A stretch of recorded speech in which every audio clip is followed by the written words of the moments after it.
দর্শক, আইসিসিতে পাঠানো তালিকায় নাম ছিল সাইফুদ্দিনের, তবে কেন তাকে পরে বাদ পড়তে হলো গণমাধ্যমকে জানালেন কাজী আশরাফ হোসেন লিপু।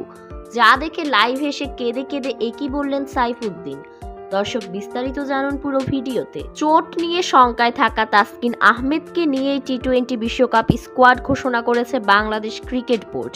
তবে জায়গা মেলেনি বিপিএল মাতিয়ে জিম্বাবুয়ে সিরিজের দলে ফেরা পেস অলরাউন্ডার মোহাম্মদ সাইফুদ্দিনের। তার সঙ্গে প্রতিযোগিতার বিশ্বকাপের টিকিট পেয়ে গেছেন পেসার তানজিম হাসান সাকিব। এদিকে জিম্বাবুয়ের বিপক্ষে শেষ ম্যাচে সাইফুদ্দিন ছিলেন একটু খরুচে। বোলিংয়ে 4 ওভারে 55 রান খরচে নিয়েছিল 1 উইকেট। তাই গণমাধ্যমের প্রশ্নের জবাবে লিপু বলেন, ডেথ ওভার বোলিংয়ে সাইফুদ্দিনের ইয়ার্কার নিয়ে রয়েছে সমস্যা, যে কারণে তানজিম সাকিবকে আমরা একটা সুযোগ দিয়েছি। তাই তো লাইভে এসে কেঁদে কেঁদে সাইফুদ্দিন বলেন, আমার থেকেও অফ ফর্মে থাকা প্লেয়াররা দলে জায়গা পেয়েছে, যেখানে আমাকে একটা ম্যাচের বোলিং বিবেচনা করে বিশ্বকাপ থেকে বসিয়ে রাখা হয়েছে। এটা আমার জন্য অনেক দুঃখজনক, এটা আমি কিছুতেই মানতে পারছি না।